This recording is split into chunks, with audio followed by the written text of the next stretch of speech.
الحمدللہ رب العالمین والصلاة والسلام علی رسولہ الکریم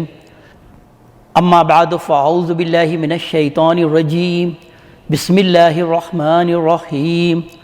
وَجَعَلُوا لِلَّهِ مِمَّا ذَرَأَ مِنَ الْحَرْثِ وَالْأَنْعَامِ نَصِيبًا فَقَالُوا هَذَا لِلَّهِ بِزَعْمِهِمْ وَهَذَا لِشُرَكَائِنَا فَمَا كَانَ لِشُرَكَائِهِمْ فَلَا يَصِلُ إِلَى اللَّهِ وَمَا كَانَ لِلَّهِ فَهُوَ يَصِلُ إِلَى شُرَكَائِهِمْ سَاءَ مَا يَحْكُمُونَ صدق اللہ العظیم رب اشرح لی صدری ویسر لی امری واحلل عقدۃ من لسانی یفقہوا قولی۔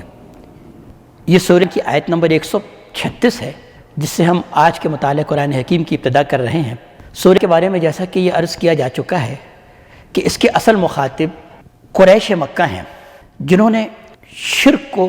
بطور دین اختیار کر لیا تھا۔ اس صورت میں اللہ تبارک و تعالیٰ انتہائی خوبصورت استدلال سے انہیں توحید کی دعوت بھی دے رہے ہیں اور شرک کا ابطال بھی فرما رہے ہیں۔ اگلی آیت سے ان کے ایک مشرکانہ طرز عمل کا تذکرہ یہاں پر کیا جا رہا ہے، لہذا ارشاد ہوتا ہے کہ وَجَعَلُوا لِلَّهِ مِمَّا ذَرَأَ مِنَ الْحَرْثِ وَالْأَنْعَامِ نَصِيبًا، اور اللہ نے جو کھیتی اور انعام مویشی پیدا کیے ہیں اس میں سے انہوں نے ٹھہرا لیے ہیں اللہ تعالیٰ کے لیے ایک حصہ۔ فَقَالُوا هَذَا لِلَّهِ بِزَعْمِهِمْ، تو انہوں نے یہ کہا کہ یہ اللہ کا ہے، یہ اللہ کے لیے ہے اپنے زعم کے مطابق، اپنے خیال کے مطابق۔ وَهَذَا لِشُرَكَائِنَا، اور یہ حصہ ہمارے شریکوں کے لیے ہے، یعنی یہ کھیتی، یہ سبزہ، یہ باغات اللہ تعالیٰ ہی نے انہیں دیے ہیں، اور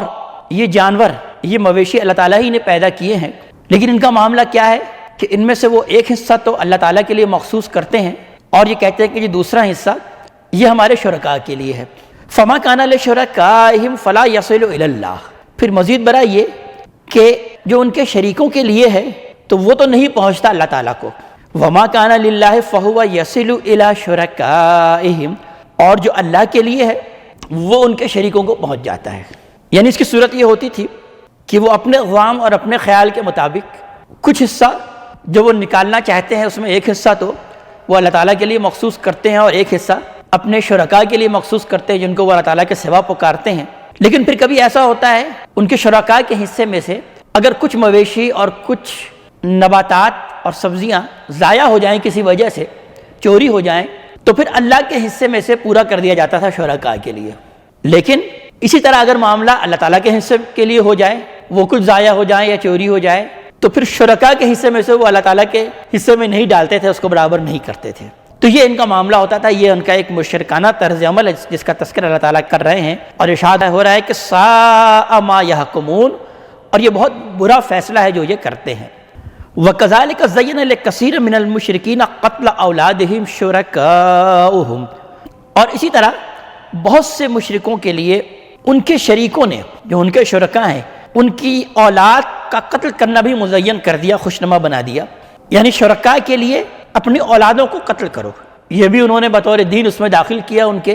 شرکاء نے، ان کے معبودان باطل نے، لِيُرْدُوهُمْ وَلِيَلْبِسُوا عَلَيْهِمْ دِينَهُمْ، تاکہ اس طرح وہ انہیں ہلاک کر دیں اور ان پر ان کے دین کو مشتبہ بنا دیں، گڈمٹ کر دیں۔ یعنی یہ چیز ان کو دین کے طور پر وہ پیش کرتے تھے، اس طرح سے ان کی تباہی کا سامان بھی ان کے شرکاء ان کے لیے کرتے تھے، اور ان کا دین بھی انتہائی مشتبہ بنا دیتے تھے کہ یہ کیا دین ہے کہ جس میں اولاد کو قتل کیا جاتا ہے اپنے معبودان باطل کے لیے۔ وَلَوْ شَاءَ اللَّهُ مَا فَعَلُوهُ، اور اگر اللہ تعالیٰ چاہتا تو وہ ایسا نہ کرتے۔ یعنی یہ چیزیں انہوں نے اپنی آزاد مرضی سے اختیار کیا ہے، اللہ تعالیٰ نے کوئی ان پر زبردستی نہیں کی،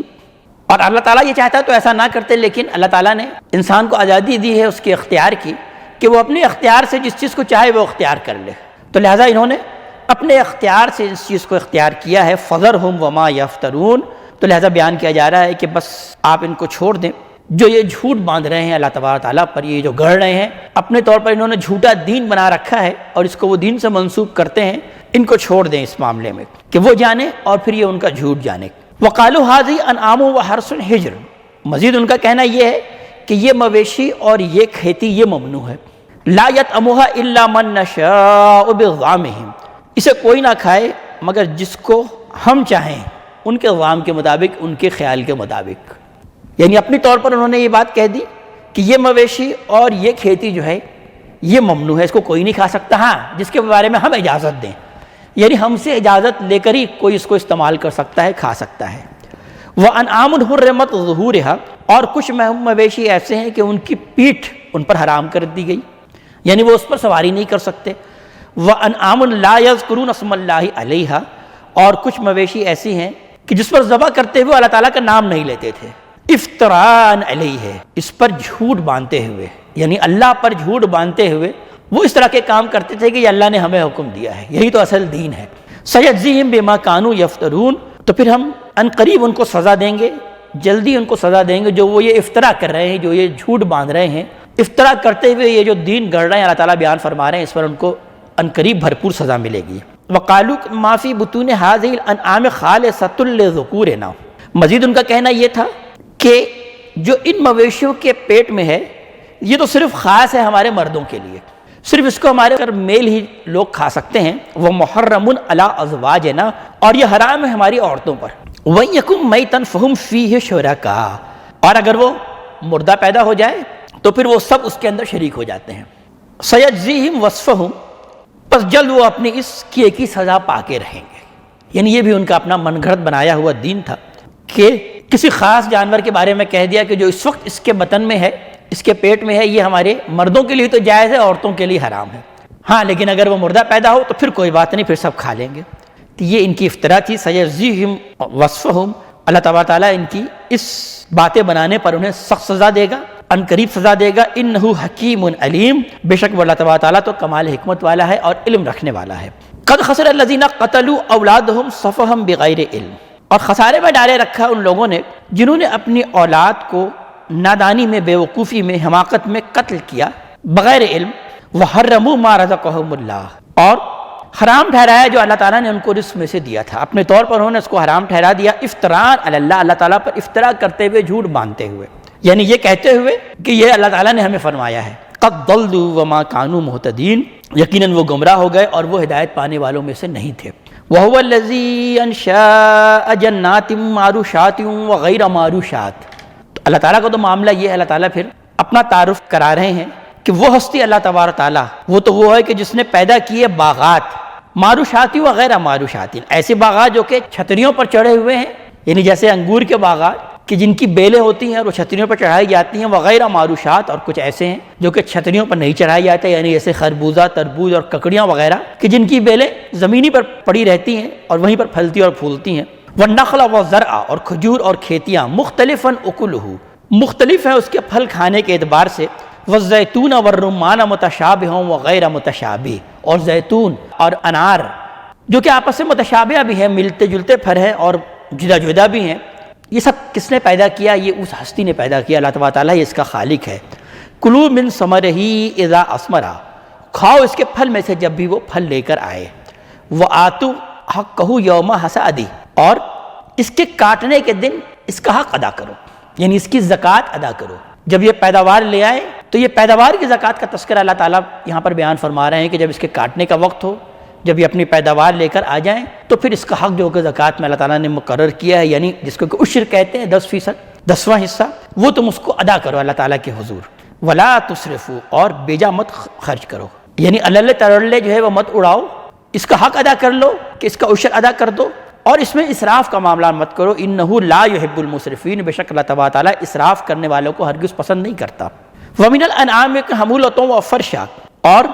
ان چوپایوں میں سے ایسے بھی ہیں کہ جو کہ بہت بڑے بڑے ہیں، بار بردار جانور ہیں، یعنی جیسے اونٹ اور گھوڑے۔ وفرشا، اور کچھ ایسے ہیں جو کہ زمین سے لگے ہوئے ہیں جیسے بھیڑ اور بکریاں۔ کلوا مما رزقکم اللہ، تو کھاؤ، ان سے فائدہ اٹھاؤ جو اللہ تعالیٰ نے تم کو رزق میں سے دیا ہے۔ ان سب کا خالق اللہ تعالیٰ ہی ہے، یہ اللہ کی دین ہے، اسی کی عطا ہے جو اس نے تمہارے لیے اس طرح کے جانور پیدا کیے۔ اللہ تعالیٰ بیان فرما رہے ہیں اس کو جو کھانے کے جانور ہیں اس کو کھاؤ، اس سے فائدہ اٹھاؤ جو اللہ نے تم کو رزق میں سے دیا ہے۔ ولا تتبعوا خطوات الشیطان، اور شیطان کے نقش پاگی پیروی مت کرو۔ انہ لکم عدو مبین، بے شک وہ شیطان تو تمہارا کھلا دشمن ہے۔ ثمانیۃ ازواج، اب یہ 8 جوڑے لے لو، یعنی اب اگلی آیت میں اللہ تعالیٰ اس بات کو بیان کر رہے ہیں کہ یہ جو تم نے اپنی مرضی سے دین گھڑ لیا ہے اور دین کو جو گنجلک بنا لیا ہے کھانے پینے کے اعتبار سے کہ یہ فلاں کے لیے حلال ہے تو یہ فلاں کے لیے حرام ہے، اس کو کوئی نہیں کھا سکتا جب تک کہ ہم نہ کہیں، اور اس کو ہم سب کھا سکتے ہیں، یہ صورت حال ہو جائے تو یہ جائز ہے اور یہ صورت حال ہو جائے تو یہ ناجائز ہے۔ یہ جو تم نے اپنی فقہ مرتب کر لی ہے تو ذرا ہمیں بتاؤ کہ وہ ہے کیا، ذرا ہمیں سمجھانے کی تو کوشش کرو۔ اللہ تعالیٰ پھر مثال کے طور پر یہاں بیان کر رہے ہیں، لو دیکھو یہ 8 جوڑے ہیں جانور کے، نر اور مادے کے یہ 8 جوڑے لے لو، 8 ازواج من الضأن اثنین و من المعز اثنین، 2 بھیڑ میں سے اور 2 بکری میں سے لے لو۔ قل الذکرین حرم ام الانثیین، اور نبی کریم صلی اللہ علیہ وسلم کو مخاطب کر کے کہا جا رہا ہے کہ اب آپ ذرا ان سے پوچھیں کہ کیا ان دونوں کے نر یہ حرام ہے یا ان کی مؤنث حرام ہے، ان کی مادہ حرام ہے، ان کے میل حرام ہے یا ان کے فیمیل حرام ہے، ذرا بتاؤ۔ اما اشتملت علیہ الارحام الانثیین، یا وہ جو کہ پرورش پا رہا ہے ان دونوں ماداؤں کے، ان دونوں فیمیل کے رحموں میں، وہ حرام ہے۔ نبئونی بعلم ان کنتم صادقین، تم ذرا مجھے بتاؤ اپنے علم کے مطابق، یعنی سند کے مطابق اس بات کو بتاؤ، دلیل کے ساتھ اس بات کو بتاؤ اگر تم واقعی سچے ہو۔ یعنی یوں نہ کہو کہ بس یہ تو ہم اپنے باپ داداؤں سے سنا ہوا ہے، یہ تو ہمارے بزرگ کرتے ہوئے چلے آ رہے ہیں، یہ تو ہم نے اپنے اسلاف سے سنا ہے، نہیں، بلکہ اس کی کوئی دلیل ہے تمہارے پاس کہ اس کا نر حرام ہے اور اس کا مادہ حرام ہے، اور یا وہ حرام ہے جو کہ ابھی ان کے رحموں میں پرورش پا رہا ہے۔ نبئونی بعلم ان کنتم صادقین۔ اسی طرح ومن الابل اثنین ومن البقر اثنین، اسی طرح لے لو اونٹ میں سے 2 نر اور مادہ، اور گائے میں سے بھی ذرا لے لو 2 نر اور مادہ۔ قل الذکرین حرم ام الانثیین، اب ذرا ان سے پوچھئے کہ کیا یہ ان دونوں کے نر حرام ہے یا ان دونوں کے مادہ مؤنث حرام ہے، میل حرام ہے یا فیمیل حرام ہے۔ اما اشتملت علیہ الارحام الانثیین، یا وہ جو کہ ان دونوں فیمیلز کے رحموں میں پرورش پا رہا ہے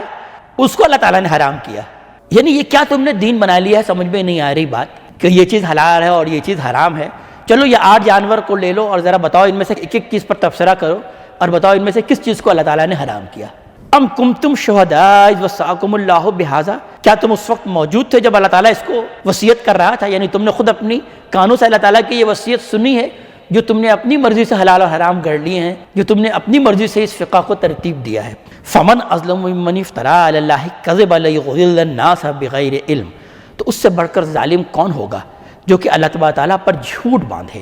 کہ تاکہ اس طریقے سے وہ لوگوں کو بغیر علم کے وہ گمراہ کرے۔ یعنی یہ اللہ تعالیٰ پر افترا کرنا ہوا، اللہ تعالیٰ پر جھوٹ باندھنے کے مترادف ہوا کہ اگر اللہ نے کسی چیز کو حرام نہیں ٹھہرایا اور آپ اس کو حرام ٹھہرا دیں، آپ یہ کہیں کہ یہ چیز حرام ہے جبکہ اللہ تعالیٰ نے اس کو حرام نہیں کیا، تو یہ تو اللہ تعالیٰ پر جھوٹ باندھنے کے مترادف ہے۔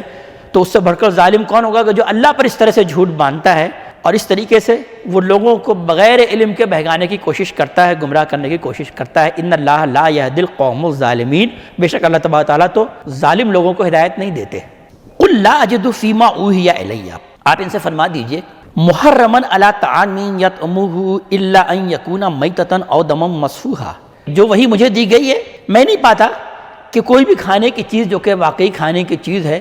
اور اس میں حرام ہے، الا ان یکون میتۃ، سوائے اس کے کہ وہ مردار ہو، او دما مسفوحا، یا یہ ہے کہ وہ خون ہو بہتا ہوا، او لحم خنزیر، یا یہ کہ وہ خنزیر کا گوشت ہو، سور کا گوشت ہے، اس کو ہم نے حرام کیا ہے۔ فَإِنَّهُ رِجْسٌ، اور اس کو کس لیے حرام کیا ہے کہ یہ سب ناپاک چیزیں ہیں، رجس ہیں، گندگی ہے۔ یعنی میتہ مردار کھانا، خون جو کہ بہتا ہوا خون ہے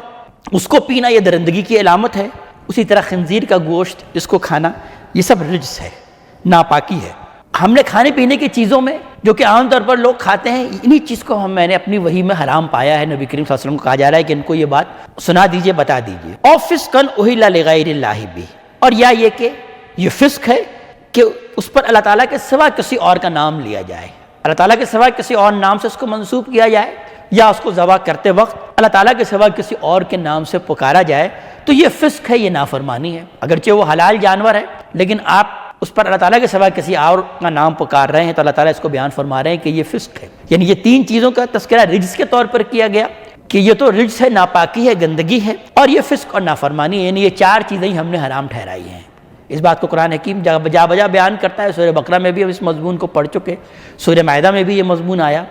اور یہاں پر تیسری مرتبہ آ رہا ہے، چوتھی مرتبہ ہم اس کو سورہ نحل میں بھی پڑھیں گے کہ کھانے پینے کی چیزیں جو عام طور پر کھائی جاتی ہیں اس میں ہم نے یہی 4 چیزیں ہی ہیں جس کو کہ حرام ٹھہرایا۔ لیکن فمن اضطر غیر باغ ولا عاد، تو جو کوئی بھی اضطرار کی کیفیت میں ہو، لاچار ہو جائے، مجبور ہو جائے، اور وہ کوئی بغاوت کرنے کی روش نہ رکھتا ہو، نافرمانی کرنے والا نہ ہو، اور نہ ہی وہ سرکشی کرنے والا ہو، پھر اس میں سے اگر وہ کچھ کھا لیتا ہے ایسی صورتحال میں، حالت اضطرار میں، تو فإن ربک غفور رحیم، تو بے شک آپ کا رب تو بہت بخشنے والا ہے اور بہت رحم کرنے والا ہے۔ وعلی الذین ہادوا، اور البتہ یہ بات ٹھیک ہے کہ وہ لوگ جو کہ یہودی ہوئے ہیں، حرمنا کل ذی ظفر، ہم نے ان پر حرام کر دیا تھا ہر ناخن والا جانور، جو کھر والا جانور ہے، اللہ تعالیٰ بیان فرما رہے ہیں ان کی ریشہ دوانی کی وجہ سے یہودیوں پر ہم نے خود ان پر حرام کر دیا تھا۔ وَمِنَ الْبَقَرِ وَالْغَنَمِ حَرَّمْنَا عَلَيْهِمْ شُحُومَهُمَا، اور گائے اور بکری کی چربیاں وہ بھی ان پر حرام کر دی گئی تھی، إِلَّا مَا حَمَلَتْ ظُهُورُهُمَا أَوِ الْحَوَايَا، سوائے اس کی جو کہ ان کے پیٹھ یا اتڑیوں سے لگی ہوئی ہوں، اس کو چھوڑ کر چربیاں ہم نے حرام کی تھی گائے اور بکریوں کی، اور مختلط بعظم، اور یا وہ جو کہ ہڈیوں کے ساتھ ملی ہوئی ہے چربیاں، ذالک جزیناہم ببغیہم، یہ اصل میں بدلہ تھا ان کی سرکشی کا، ان کی اس نافرمانی کا، ان کی اس فقی موشگافیوں کا۔ اللہ تعالیٰ نے ان کو بدلے کے طور پر یہ چیزیں حرام کر دی تھی جو کہ یہودیوں پر حرام کی گئی تھی، اگرچہ یہ چیزیں اصلاً حرام نہیں ہیں۔ وَإِنَّا لَصَادِقُونَ، اور بے شک ہم بالکل سچے ہیں۔ جو اس طرح کی سرکشی اور نافرمانی کا رویہ اختیار کرتا ہے اس کو اسی طرح سے بدلہ دیا جاتا ہے۔ فَإِن كَذَّبُوكَ فَقُلْ رَبُّكُمْ ذُو رَحْمَةٍ وَاسِعَةٍ، پھر اگر وہ آپ کو جھٹلاتے ہیں تو کہہ دیجئے کہ بے شک تمہارا رب جو ہے وہ تو واقعی بہت رحمت والا ہے، بڑی وسیع رحمت والا ہے۔ وَلَا يُرَدُّ بَأْسُهُ عَنِ الْقَوْمِ الْمُجْرِمِينَ، لیکن اس کی رحمت بھی ہے ساتھ ساتھ، اور لیکن اس کی رحمت کا مطلب یہ نہیں ہے کہ وہ نافرمانوں کو عذاب نہیں دے گا، لہذا آگے بیان کیا جا رہا ہے، اور اس کا عذاب بھی مجرم قوموں سے ٹالا نہیں جا سکتا، یعنی اگرچہ وہ رحیم ہے لیکن جو مجرم قوم ہے ان کو اسی طرح سے اللہ تعالیٰ دنیا میں بھی عذاب دے گا اور آخرت میں بھی وہ عذاب سے دوچار ہوں گے۔ سَيَقُولُ الَّذِينَ أَشْرَكُوا لَوْ شَاءَ اللَّهُ مَا أَشْرَكْنَا، پھر ان قریب یہ کہیں گے وہ لوگ کہ جنہوں نے شرک کی روش اختیار کی، جنہوں نے شرک کیا، وہ اس کا جواب اب یہ دیں گے کہ اگر اللہ تعالیٰ چاہتا تو ہم شریک نہ ٹھہراتے، یعنی جو کچھ بھی کرتا ہے اللہ تعالیٰ ہی کرتا ہے، اور اللہ ہی کے حکم سے جو کچھ بھی ہوتا ہے، تو اگر ہم نے شرک کے دین کو اختیار کر لیا ہے تو اللہ ہی نے چاہا، اگر اللہ تعالیٰ چاہتا تو ہم شرک کو اختیار نہ کرتے، ولا آباؤنا، نہ ہی ہمارے آباء و اجداد شرک کا اختیار کرتے، ولا حرمنا من شیء، اور نہ ہم کوئی چیز اب حرام ٹھہراتے جو ہم نے اپنے اوپر حرام ٹھہرا لیا ہے، جو دین میں ہم نے افتراء کیا ہے۔ کذالک کذب الذین من قبلہم، تو اسی طریقے سے جھٹلایا تھا ان لوگوں نے بھی جو اس سے پہلے گزرے ہیں، وہ بھی اسی طریقے کے بہانے کرتے تھے کہ جو کچھ بھی ہوتا ہے اللہ تعالیٰ ہی چاہتا ہے، اللہ تعالیٰ نے اس کا جواب نہیں دیا۔ ظاہر ہے ہر چیز اللہ تعالیٰ کے چاہت سے ہوتا ہے، لیکن تمہیں جو اختیار دیا ہے، تمہیں جو آزادی دی ہے اللہ تعالیٰ نے، تمہیں جو ارادے کی آزادی دی اللہ تعالیٰ نے، تم نے اپنے ارادے سے اور اپنے اختیار سے اس شرک کو اختیار کیا، تو اللہ تعالیٰ کا اب یہ قانون نہیں ہے، یہ معاملہ نہیں ہے کہ تم کو زبردستی ہدایت کے راستے پر لے کر آئے، تو لہٰذا اس وجہ سے تم نے شرک کو اختیار کیا۔ پہلے بھی لوگوں نے اسی طریقے کے بہانے کیے تھے، تو حتیٰ ذاقوا باسنا، تو انہوں نے بھی یہ کیا تھا اور اسی طرح کی بات کہتے تھے، یہاں تک کہ انہوں نے ہمارے عذاب کا مزہ کو چکھ لیا۔ قل هل عندکم من علم فتخرجوه لنا، ان سے کہہ دیجئے کہ کیا تمہارے پاس کوئی علم ہے، کوئی یقینی بات ہے، کوئی دلیل ہے جو کہ تم نے اس شرک کو اختیار کیا ہے اور یا جو تم نے دین میں افتراء کیا ہے، فتخرجوه لنا، تو اس کو ذرا ظاہر کرو ہمارے لیے، لے کر تو آؤ۔ ان تتبعون الا الظن، بلکہ نہیں، تم پیچھے چل رہے ہو، تم پیروی کر رہے ہو صرف گمان کی اٹکل کی، تمہارے پاس کوئی دلیل نہیں ہے، بس تم اپنے گمان پر اس بات کے پیچھے چل رہے ہو۔ وَإِنْ أَنْتُمْ إِلَّا تُخْرِصُونَ، اور تم محض قیاس آرائیاں ہی کر رہے ہو، قیاس آرائیاں ہی کرتے رہے ہو۔ قُلْ فَلِلَّهِ الْحُجَّةُ الْبَالِغَةُ، آپ ان سے کہہ دیجئے کہ اللہ ہی کے لیے ہے حجت بالغہ، یعنی وہ صرف دلیل اور حجت ہی کے ذریعے سے تمہاری رہنمائی کرتا ہے، تم پر کوئی جبر نہیں ہے، زبردستی تم کو ہدایت کے راستے پر لانا یا اللہ تعالیٰ کے قانون میں سے نہیں ہے، وہ صرف تم کو دلائل دے گا اور اس حجت بالغہ کے ذریعے سے، اس واضح حجت کے ذریعے سے ہی تمہاری رہنمائی کرتا ہے۔ فَلَوْ شَاءَ لَهَدَاكُمْ أَجْمَعِينَ، بس اگر وہ چاہتا تو تم سب کو وہ ہدایت دے دیتا۔ قُلْ هَلُمَّ شُهَدَاءَكُمُ الَّذِينَ يَشْهَدُونَ أَنَّ اللَّهَ حَرَّمَ هَذَا، آپ ان سے کہہ دیجئے کہ لاؤ اپنے گواہ کو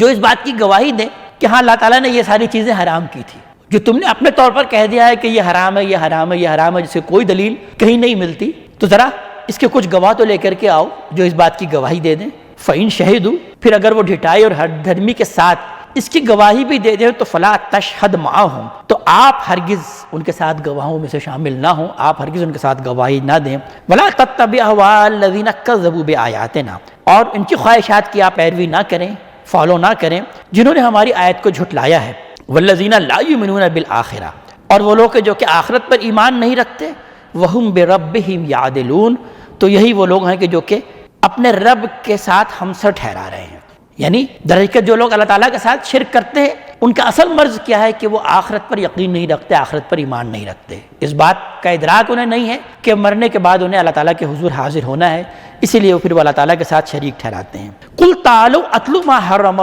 رَبُّكُمْ عَلَيْكُمْ، ان سے کہہ دیجئے کہ اور میں تمہیں بتاؤں، تمہیں پڑھ کر سناؤں کہ تمہارے رب نے تم پر کیا حرام کیا ہے۔ یعنی تمہارے رب نے کوئی بہت بڑی چیزیں تم پر حرام نہیں ٹھہرائی ہیں، چند ہیں چیزیں جو تمہارے رب نے تم پر حرام کی ہے، اور میں تم کو بتاؤں اللہ تشرکوا بہ شیئا۔ نمبر ایک سب سے اہم بات یہ کہ تم اللہ تعالیٰ کے ساتھ کسی کو شریک مت ٹھہراؤ، یہ تمام حراموں میں سے سب سے بڑا حرام ہے، یہ گناہ تو کبھی معاف نہیں ہوگا، یہ اللہ تعالیٰ نے تم پر حرام ٹھہرایا ہے کہ تم اللہ کے ساتھ کسی کو شریک مت کرو۔ وبالوالدین احسانا، اور والدین کے ساتھ حسن سلوک کی رویہ اختیار کرو، یعنی اس کی نافرمانی کرنا اپنے والدین کی، یہ اللہ تعالیٰ نے تم پر حرام ٹھہرایا ہے۔ ان کے ساتھ حسن سلوک نہ کرنا، یہ اللہ تعالیٰ نے تم پر حرام ٹھہرایا ہے۔ ولا تقتلوا اولادکم من املاق، اور اپنی اولاد کو قتل مت کرو مفلسی کے خوف سے، مفلسی کے ڈر سے، کہ ہمارے پاس ہی کھانے پینے کو ابھی نہیں اور یہ میری اولاد ہو گئی، میں اس کو کہاں سے کھلاؤں گا۔ اس بنیاد پر بہت سے لوگ قتل کر دیتے تھے، اپنی بچیوں کو زندہ درگور کر دیتے تھے، قتل کر دیتے تھے۔ تو اللہ تعالیٰ اس بات کو بیان فرما رہے ہیں کہ اس مفلسی کے خوف سے، ڈر سے تم اپنی اولاد کو قتل مت کرو، یہ بہت بڑا گناہ ہے، اس کو اللہ تعالیٰ نے حرام ٹھہرایا ہے۔ نحن نرزقکم وإیاہم، ہم تم کو بھی رزق دیتے ہیں۔ تم کیا سمجھ رہے ہو کہ اب یہ اولاد آ گئی ہے تو اب ان کو کون رزق دے گا؟ تو تم کیسے رزق کھا رہے ہو؟ تم کیا رزق اپنی محنت اور اپنی کوششوں اور کاوشوں سے تمہیں رزق مل رہا ہے؟ نہیں، اللہ تعالیٰ بیان فرما رہے ہیں کہ ہم ہیں جو کہ تم کو بھی رزق دے رہے ہیں، وإیاہم، اور ان کو بھی رزق دیں گے۔ ولا تقربوا الفواحش ما ظہر منها وما بطن، اور اگلی چیز جو اللہ تعالیٰ نے حرام ٹھہرائی ہے وہ کیا ہے کہ تم فواحش کے قریب مت جاؤ۔ یہ جو بے حیائی کی باتیں ہیں، یہ جو فحش کام ہے، اس کے تم قریب بھی مت پھٹکو۔ یہ نہیں کہا جا رہا کہ فحش کام مت کرو، اس کا ارتکاب نہ کرو، بلکہ اس سے دور رہو۔ اگر اس کے قریب جاؤ گے تو شاید پھر تم اس کے مرتکب ہو جاؤ گے، لہذا دور دور تک قدغنیں باندھ کے رکھو کہ اس فحش کام کے قریب بھی مت بھٹکو۔ ما ظہر منہا وما بطن، جو بھی ان میں کھلی ہوئی فحاشی ہو یا جو بھی چھپی ہوئی فحاشی ہو، اس کے قریب بھی مت بھٹکو۔ ولا تقتلوا النفس التي حرم اللہ الا بالحق، اور کسی جان کو بھی تم قتل مت کرو ناحق، کسی جان کو ناحق مت قتل کرو۔ اس پر قتل کرنا کب واجب ہو جاتا ہے، کب وہ حق بجانب ہے کہ اس کو قتل کیا جائے اور تمہارا نظم اجتماعی اس کو قتل کرے؟ اس بات کی وضاحت سورہ مائدہ کی آیت نمبر 32 میں ہم پڑھ چکے ہیں کہ اللہ تعالیٰ نے اس بات کو بیان فرمایا کہ انہ من قتل نفسا بغیر نفس او فساد فی الارض فکأنما قتل الناس جمیعا، کہ بے شک جس نے بھی کسی بھی جان کو قتل کیا بغیر اس کے کہ اس نے کسی جان کو قتل کیا ہو یا وہ زمین میں فساد مچا رہا ہو، تو گویا کہ اس نے تمام انسانیت کو قتل کیا۔ یعنی یہ ان دو صورتوں کی وجوہات کی بنا پر جو کسی کو قتل کیا جا سکتا ہے اور تمہارا نظم اجتماعی اس کو قتل کر سکتا ہے، ایک تو وہ کہ اس نے کسی جان کو قتل کیا ہو، اور یا یہ ہے کہ وہ فساد فی الارض کے جرم کا مرتکب ہو رہا ہو۔ باقی کسی بھی جان کو قتل کرنے کا کوئی حق تمہیں حاصل نہیں ہے۔ تو لہذا ولا تقتلوا النفس التي حرم اللہ الا بالحق، جس جان کو اللہ تعالیٰ نے حرمت دے رکھی ہے اس کو ناحق قتل مت کرو۔ ذالکم وصاکم بہ لعلکم تعقلون، یہ تو تمہیں حکم دیا گیا ہے، اس کی تم کو وصیت کی جا رہی ہے اسی کے ساتھ، لعلکم تعقلون، تاکہ تم عقل سے کام لو، تاکہ تم سمجھو۔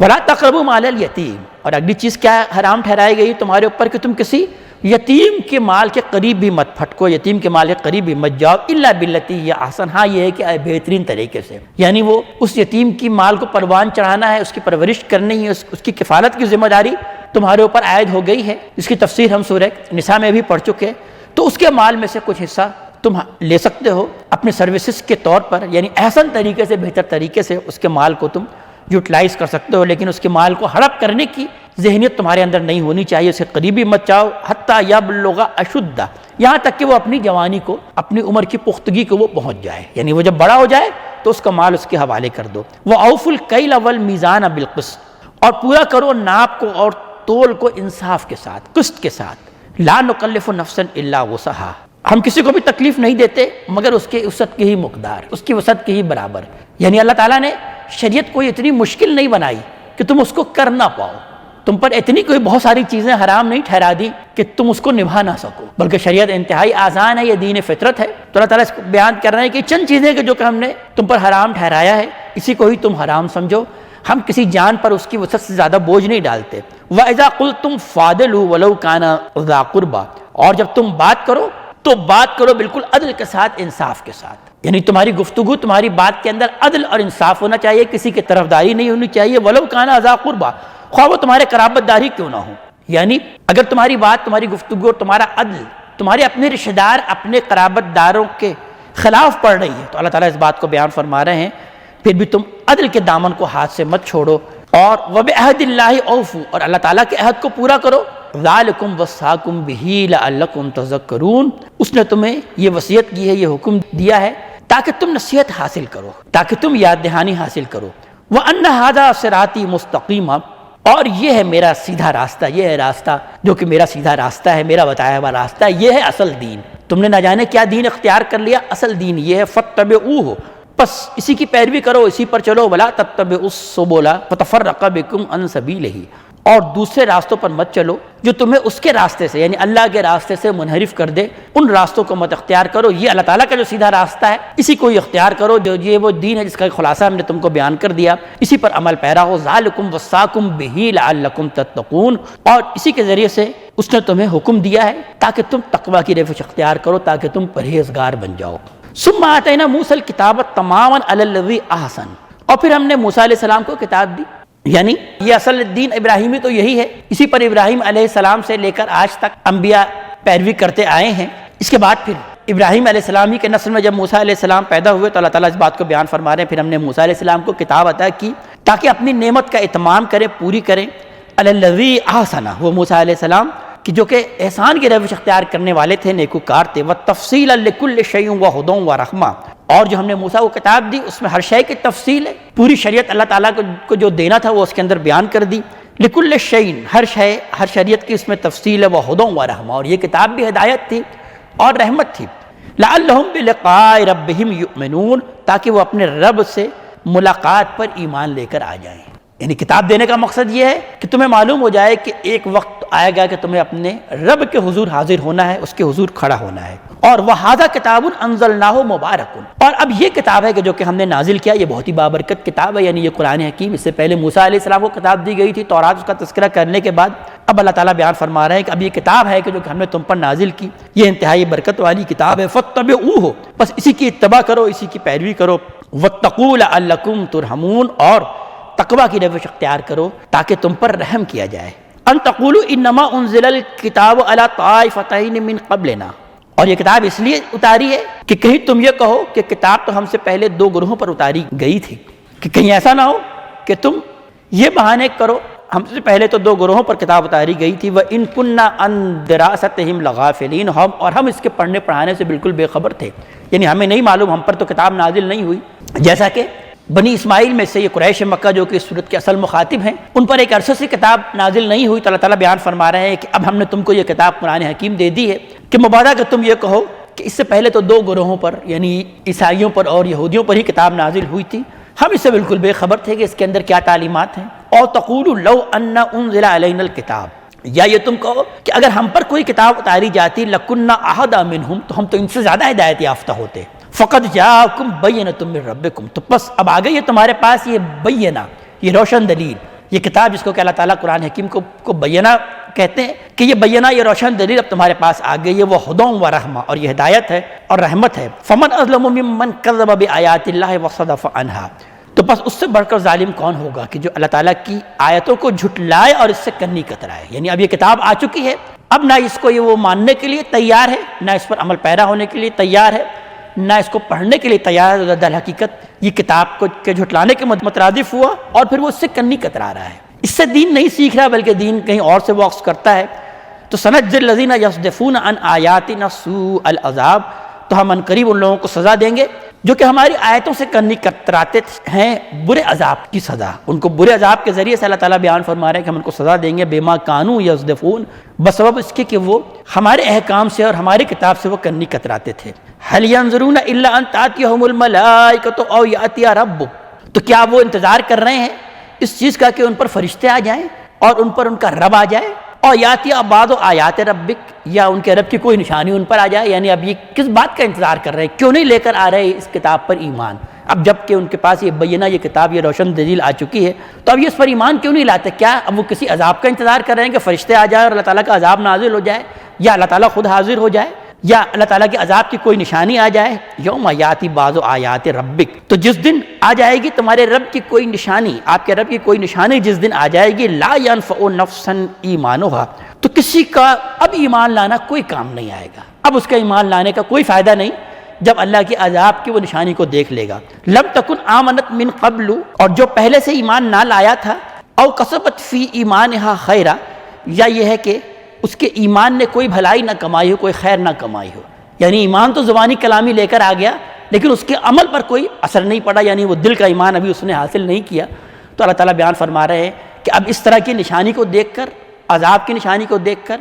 اپنے موت کے وقت کو دیکھ کر اگر وہ اب ایمان لے کے آتا ہے تو اس کا ایمان کوئی فائدہ نہیں پہنچاتا۔ قُلِ انتظروا اِنَّ مُنتظرون، تو آپ ان سے فرما دیجئے کہ جاؤ تم بھی انتظار کرو، میں بھی تمہارے ساتھ اب انتظار کرنے والوں میں سے ہوں، یعنی بس اب میرا اور تمہارے درمیان عنقریب فیصلہ ہونے والا ہے، میں نے اپنی بات تم کو پہنچا دی ہے، اب تو بس اللہ تعالیٰ کا عذاب ہی ہے جو کہ تم پر آئے گا۔ اِنَّ الَّذِينَ فَرَّقُوا دِينَهُمْ وَكَانُوا شِيَعًا، بے شک وہ لوگ جنہوں نے دین میں تفرقہ ڈالا ہے، دین کو ٹکڑے ٹکڑے کر دیے اور خود گروہ در گروہ ہو گئے، لَسْتَ مِنْهُمْ فِي شَيْءٍ، آپ سے ان کا کوئی تعلق نہیں۔ انما امرہم الی اللہ، ان کا معاملہ تو بس اب اللہ کے حوالے ہے، یعنی اب چھوڑ دیجئے ایسے لوگوں کو جو کہ تفرقے میں پڑے ہوئے ہیں اور دین کے جنہوں نے ٹکڑے ٹکڑے کر دیے ہیں، ایسے لوگوں کو چھوڑ دیجئے، ان کا معاملہ اللہ تعالیٰ کے پاس ہے۔ ثم ینبئہم بما کانوا یفعلون، تو پھر وہ انہیں بتلا دے گا، جتلا دے گا جو بھی وہ عمل کرتے تھے۔ من جاء بالحسنۃ فلہ عشر امثالھا، تو جو کوئی بھی کوئی خیر لے کر آئے گا، نیکی لے کر آئے گا تو وہ بدلہ پائے گا 10 گنا۔ کوئی بھی نیکی اس دنیا میں کوئی شخص کرے گا تو اللہ تعالیٰ اس بات کو بیان فرما رہے ہیں کہ اللہ تعالیٰ اس کو 10 گنا بدلہ عطا کریں گے۔ وَمَنْ جَاءَ بِالسَّيِّئَةِ فَلَا يُجْزَى إِلَّا مِثْلَهَا، اور جو کوئی بھی برائی لے کر آئے گا تو وہ بدلہ نہیں پائے گا مگر صرف اسی کے برابر، یعنی برائی کا بدلہ تو وہی اللہ تعالیٰ دیں گے جیسے کہ اس نے برائی کی ہے، لیکن جو خیر اور نیکی کماتا ہے اللہ تعالیٰ بیان فرما رہے ہیں کہ اس کو ہم 10 گنا بدلہ دیں گے۔ وَهُمْ لَا يُظْلَمُونَ، اور وہ ہرگز ظلم نہیں کیے جائیں گے، یعنی آخرت میں کسی کے ساتھ دھاگے کے برابر بھی ظلم نہیں ہوگا۔ قل اننی ہدانی ربی الی صراط مستقیم،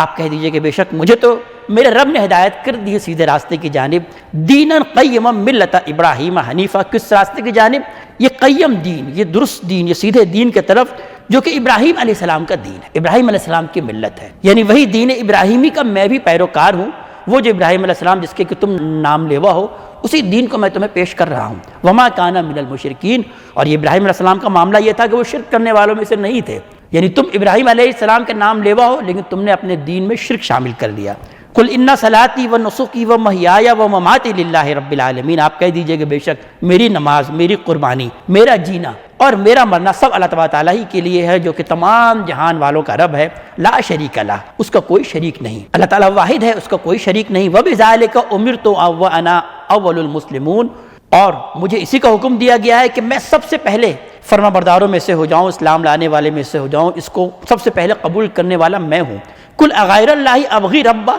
آپ کہہ دیجئے کیا میں اللہ تعالیٰ کے سوا کوئی اور رب ڈھونڈوں؟ وہو رب کل شیء، حالانکہ وہ ہر شے کا رب ہے، ہر شے کا پالنے والا ہے، اس کی پرورش بھی وہی کر رہا ہے اور اس کا مالک بھی وہی ہے۔ ولا تکسب کل نفس الا علیہا، اور ہر شخص جو کچھ بھی کمائے گا اس کے گناہ کا ذمہ دار وہ ہوگا، یعنی میں نے تو اپنا فرض تم پر ادا کر دیا ہے، اب تم نہیں مانتے تو جان لو کہ جو کچھ بھی تم کماؤ گے تمہاری کمائی کے وبال تمہیں پر آئے گا، اس کے ذمہ دار تم خود ہو۔ ولا تزر وازرۃ وزر اخرى، اور کوئی بھی اٹھانے والا کسی دوسرے کا بوجھ نہیں اٹھائے گا۔ ثم الی ربکم مرجعکم فینبئکم بما کنتم فیہ تختلفون، پھر تمہیں اپنے ربی کی طرف لوٹنا ہے، پس وہ تمہیں جتلا دے گا اس چیز کے بارے میں جس چیز کے بارے میں تم اختلاف کر رہے ہو، یعنی اللہ تعالیٰ کے حضور جب تم حاضر ہو گئے تو اللہ تعالیٰ تمہارے تمام اختلاف کی وضاحت کر دے گا، بتا دے گا کہ تم کس معاملے میں مختلف ہو رہے تھے۔ وَهُوَ الَّذِي جَعَلَكُمْ خَلَائِفَ الْأَرْضِ، وہی جس نے کہ تمہیں زمین میں اقتدار اور اختیار دیا۔ وَرَفَعَ بَعْضَكُمْ فَوْقَ بَعْضٍ دَرَجَاتٍ، اور بلند کی تم میں سے بعض کو بعض پر درجات کے اعتبار سے۔ کیوں کیا؟ کیوں تمہیں یہ اقتدار دیا اور کیوں تمہیں مختلف درجات دیے؟ لِيَبْلُوَكُمْ فِي مَا آتَاكُمْ، تاکہ تمہیں آزمائے جو اس نے تم کو دیا، یعنی اس دنیا میں تمہیں بھیجنے کا اصل مقصد تمہارا امتحان ہے۔ ان ربک سریع العقاب، بے شک تمہارا رب جو ہے وہ تو سزا دینے میں بھی بہت تیز ہے، وہ جلد سزا بھی دیتا ہے۔ وَإِنَّهُ لَغَفُورٌ رَحِيمٌ، اور وہ بہت بخشنے والا ہے اور رحم کرنے والا ہے، یعنی اپنے رب کی یہ جو 2 صفات ہے اس کو ہمیشہ مستحضر رکھو کہ وہ سزا دینے میں بھی بہت سخت ہے اور اس کی رحمت بھی بہت وسیع ہے، وہ بہت بخشنے والا ہے اور رحم کرنے والا ہے۔ اس سورہ مبارکہ کا اختتام اللہ تعالیٰ کی انہی 2 صفات پر ہوئی ہے جو کہ بڑی اہم صفات ہے، جو ہمیں ہر وقت اپنے ذہنوں میں مستحضر رکھنا چاہیے کہ اس کی پکڑ بھی بہت سخت ہے اور وہ انتہائی غفور الرحیم ہے۔ اگر وہ ہم توبہ کریں تو وہ ہمیں بخشنے والا بھی ہے اگر ہم صدق دل سے توبہ کریں۔ اللہ تعالیٰ ہمیں اپنے کلام کا فہم عطا فرمائے اور عمل کی توفیق عطا فرمائے۔ اقول قولی ھذا واستغفر اللہ لی ولکم ولسائر المسلمین والمسلمات۔